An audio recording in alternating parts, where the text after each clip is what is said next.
The humanitarian crisis in Gaza is poised to become even more horrific today. The UN is warning that fuel reserves at hospitals in Gaza are about to run out by the end of today. They've also run out of water at United Nations hospitals. Global News can't access the Gaza Strip, but a freelance journalist inside has sent us video of civilians scrambling to get a hold of scraps of bread.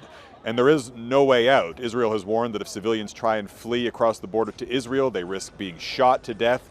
And the only other viable passage would be to Egypt, and that door remains shut to would-be Palestinian refugees. The humanitarian crisis there being exacerbated by the fact that thousands of people from Gaza in the north fled south over the past few days after an evacuation order. The UN says that Israel told civilians to get out of the northern half of the Gaza Strip and set a deadline of midnight on Friday, suggesting that Israel was about to launch its widely anticipated ground assault. That deadline of midnight Friday, of course, has long since passed. Here we are on Monday, still no sign of that ground assault. Everyone here watching and waiting to see what the Israeli military will do next. We cannot wait too long.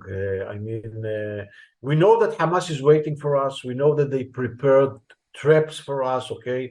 And we have to be very tricky and very cautious.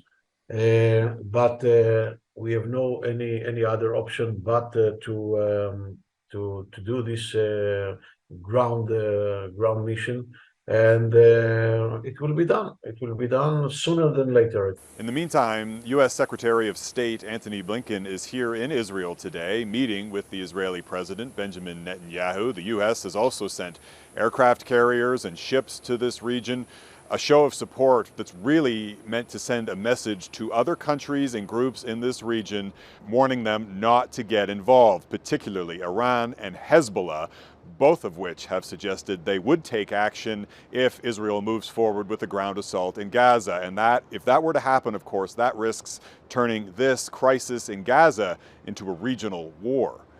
Jeff Semple, Global News, Jerusalem.